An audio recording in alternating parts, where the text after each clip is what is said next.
వామ్మ అన్నా క్యాంటీన్కి ఒక నమస్కారం, చంద్రబాబు నాయుడుకి ఒక నమస్కారం. చూడండి ఎన్నాళ్ళు నడుపుతాడు అన్నా క్యాంటీన్. అమ్మ ఒడి కొట్టాడు, పిల్లలకి స్కూల్ రీఎంబర్స్మెంట్, పిల్లలు ఫీజు ఇవ్వట్ల, సంవత్సరానికి 15,000 ఇస్తాను అవి ఇవ్వట్ల, ఫీజు రీఎంబర్స్మెంట్ లేదు, ఉద్యోగాలు లేని వాళ్ళకి డబ్బులు ఇస్తా అన్నాడు, అది లేదు. ఇంకేం చేస్తాడు ఈయన?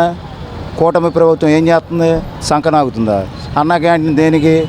ఇప్పుడు తల్లికి వందనం ఇవ్వలేనాడు, నాన్నకి ముందు ఇస్తున్నాడు, అది ఇంపార్టెంటా? పిల్లలకి స్కూల్ ఫీజు ఇంపార్టెంటా? చదివించాలి కదా.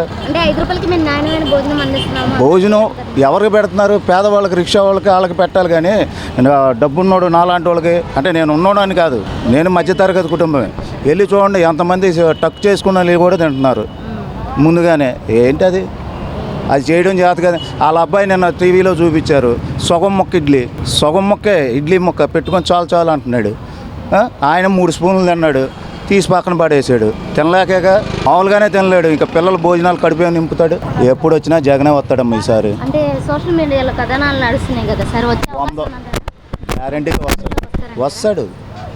జగనే పరిపాలిస్తాడు. వాళ్ళు ఆదుకునేది పేదలను కానీ ఎవరినైనా కానీ జగనే. మీరు అది పథకాలు పెట్టేటప్పుడు ఖజానాలో ఉన్నాయో లేవో అన్ని చూసుకున్నారా?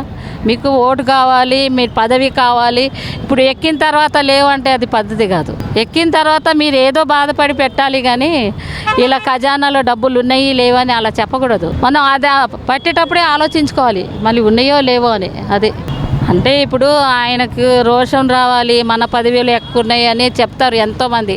అలా చెప్పినా మనం అవి పట్టించుకోవద్దు. పదవిలో ఉన్నప్పుడు మన తహత్ని బట్టి మనం చేస్తాం. ఎవరో ఏదో చెప్పినామంటే పెడతామా?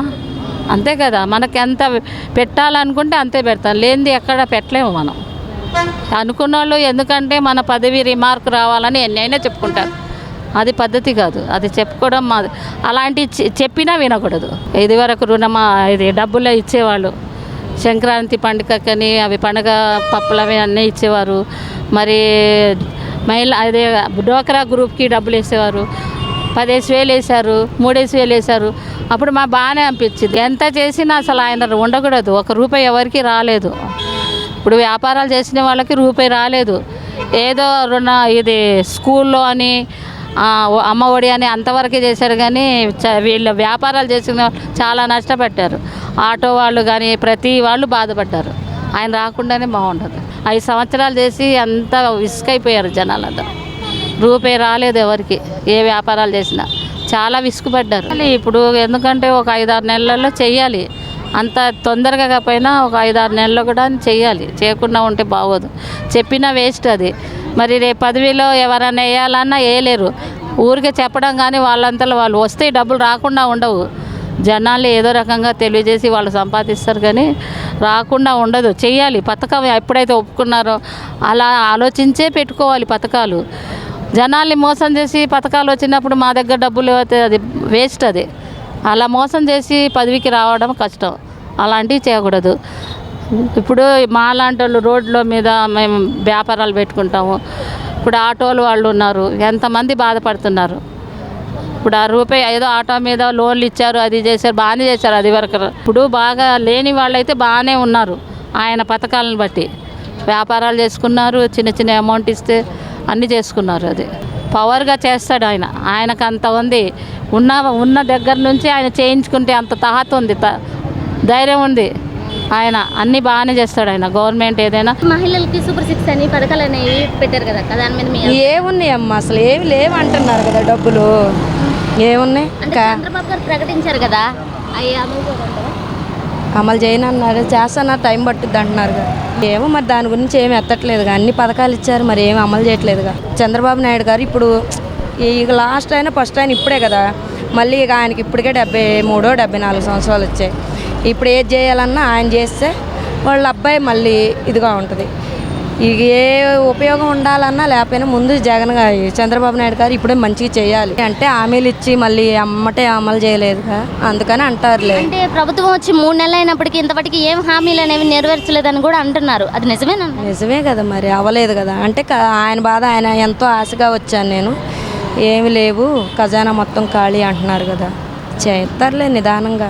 అంటే ఖజానా ఖాళీ అని ఇవన్నీ తప్పించుకోవడానికి ఇలా మాట్లాడుతున్నారని వైసీపీ వాళ్ళు వ్యాఖ్యలిస్తున్నారు. మరి అది నిజమేనంటారా? వాళ్ళకి వీళ్ళు అనుకోవటం. అంటే ఇప్పుడు ఖజానా లేకపోవడం వల్ల ఈ పథకాలు ఆపే అవకాశం ఉందంటారా? ఉంది మరి, అంతే కదా. మరి దీనివల్ల ప్రజల్లో వ్యతిరేకత అనేది రాదంటారా? వస్తుంది ఫస్ట్ ఆయనకి వచ్చింది, తర్వాత ఈయనకే వస్తుంది. ఇక తర్వాత ఇంకో సంవత్సరం పోతే ఎవరు పట్టించుకోరు. అంటే జగన్ గారి కంటే చంద్రబాబు గారు ఎక్కువ హామీలు ఇచ్చారు. స్త్రీలకు ప్రత్యేకంగా అంటే హామీలు అనేవి ప్రత్యేక వాళ్ళకి ప్రాధాన్యత ఇచ్చారు అని అంటున్నారు. మరి వాళ్ళల్లో వ్యతిరేకత అనేది ఏర్పడదంటారా? జగన్ గారికి అట్లాగే వ్యతిరేకత వచ్చిందన్నారు. వీళ్ళకి అంతే కదమ్మా, ఎవరిస్తే వాళ్ళు మాట మాట్లాడేది మాత్రం కరెక్టే కదా. ఫ్రీ బస్సు అంటాం కానీ పాపం ఆటో వాళ్ళు వీళ్ళందరూ చాలా ఇబ్బంది పడతారు కదా. ఇప్పుడు తెలంగాణ చూస్తున్నాము, ఏముంది వాళ్ళు మొత్తుకోవట్లేదా? అంటే ఇప్పుడు ఫ్రీ బస్ వల్ల ఉపయోగం లేదంటారా? ఎందుకులే అమ్మ, ఇప్పుడు మనం కష్టపడుతున్నాం మనీ, ఇప్పుడు మన కుటుంబం ఉంది, మన ఇంట్లో రూపాయి ఖర్చు లాగే కదా ప్రభుత్వందైనా. ఇది కూడా అంతే, ఇప్పుడు కష్టపడాలి, బతకాలి. అమ్మ వాళ్ళు అవి రాలేదు ఈ రాలేదు అని అంటారు కానీ మన పిల్లల్ని మనం సొంతంగా చదివించుకోవాలన్న కోరిక తల్లిదండ్రులకు లేదు.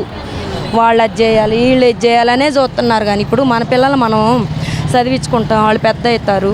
మిమ్మల్ని మేము కష్టపడి చదివించుకున్నాము అని అంటానికి తల్లిదండ్రులకు ఉందంటారా? గవర్నమెంట్ డబ్బులు వచ్చినాయి, మేము చదువుకున్నాము, మీరేం చేశారని తల్లిదండ్రులని ఎదురు తిరిగే మాట్లాడుతున్నారు. అలాంటిది లేకుండా ఉండదు. కన్నప్పుడు తల్లిదండ్రులు పిల్లల్ని చదివించుకోరా? తల్లికి వందనం రాలేదు, ఫ్రీ బస్సులు రాలేదు అని నిందించే కన్నా మనం కష్టపడతాము. ఈ రోడ్లు వేసి చక్కగా రాజధాని ఇచ్చి అన్నీ ఉంటే బాగుంటుంది. కానీ ఫ్రీ డబ్బులు ఎన్ని వస్తే ఎన్ని అవుతాయి అమ్మా? ఏదైనా మన రూపాయి రావాలి, మనం కష్టపడాలి, మనం బతకాలి. వాళ్ళైనా ఎంతకైనా చెప్తారు. ఇవన్నీ అసలు హామీలన్నీ చేయకూడదు, చేశారు కాబట్టి ఇవ్వలేదు కాబట్టి ఎవరైనా అంటారు. అంటే ఇప్పుడు మహిళలకి సూపర్ 6 అని 3 సిలిండర్లు కావచ్చు ఇవన్నీ అంటున్నారు కదా, మరి నెరవేరుతారు అంటే దానివల్ల ఉపయోగం ఉందంటారా మహిళలకి? నేను ఇప్పుడు అదే కదా చెప్పేది. ఇప్పుడు మనం తినేదే కదా, ఇప్పుడు మనం వండుకునేది మనం సంపాదించుకొని మనం కట్టుకోవాలి. ఎవరో ఏదో ఇస్తారని ఆశపడి బతుకుతామా? కానీ ఉండేవాళ్ళు కూడా ఉండారు కాదని నేను అన్నాను. ఏమో అమలు చేస్తే మంచిదే, లేకపోతే ఇంక ఇవే వస్తాయి వ్యతిరేక, లేకపోతే మళ్ళీ వ్యతిరేక వీళ్ళే.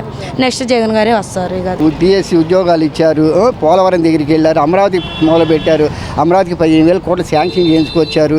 ఇంకేం చేస్తారు? నిండా వచ్చి 100 రోజులు రావలేదు. మీకు తెలియదు ఏం కాదు కదా, వచ్చింది 100 రోజులు కూడా కాలేదు. మరి చేస్తారు. ఇప్పుడు పుట్టినరోజు అన్నప్రాసన రోజు ఆవకాయ రుచి చూస్తామా? చూడలేం కదమ్మా. అది నిదానంగా జరుగుద్ది, వస్తుంది నిదానంగా జరుగుద్ది. అది ఇప్పుడు మనం తొందరపడకూడదు. ఇప్పుడు జగన్ గారి ప్రభుత్వంలో చూశారు, ఆలోచించారు.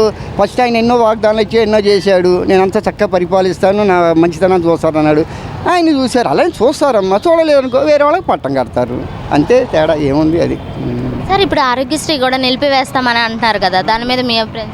అంటే కడతారు. ఇప్పుడు మొన్న 200 కోట్లు ఇస్తున్నారు, 300 కోట్లు తర్వాత ఇస్తున్నారు. వాళ్ళు ఒకేసారి 500 కోట్లు విడుదల చేయమంటున్నారు. మరి ఆలోచిస్తారు దాని గురించి. మరి పెద్దలు ఉన్నారు కదా, మంత్రివర్యులు వాళ్ళందరూ ఉన్నారు, ఆలోచించి దాని గురించి కూడా తీసుకుంటారమ్మా. అది ఆపుతారు, ఆపరు. ఏ పథకం ఆపుతారు ఏదో కాదో కొంచెం ముందు వెనక అవుద్ది అంతే. ఇదివరకు మరి వాళ్ళు 3,000 కోట్లు ఆరోగ్యశ్రీకి బకాయిలు పెట్టారు, ఆగిపోయిందా? మళ్ళీ చర్చ ద్వారా ప్రారంభం కాలేదు. అలాగే అవుద్ది. నిజంగా మొదలు పెడతారు, అది అన్నీ మొదలు పెడతారు. విపక్షాలు ఉన్నప్పుడు విమర్శించాలి, తప్పదు, అంతే. అది సహజం. అది విమర్శించకపోతే ఆ పార్టీ నిలబడదు కదా. ప్రతిపక్షాన్ని విమర్శించినప్పుడు ఇంకో ప్రతిపక్షం, ఇప్పుడు తెలంగాణ ఉంది, హరీష్ రావు గారు రేవంత్ రెడ్డి గారు ఇస్తే రేవంత్ రెడ్డి హరీష్ రావు గారు విమర్శిస్తున్నారు, ఫ్లెక్సీలు చేయించుకుంటున్నారు. అంటే మరి తప్పదు, ఉన్నంతకాలం తప్పదమ్మా అది.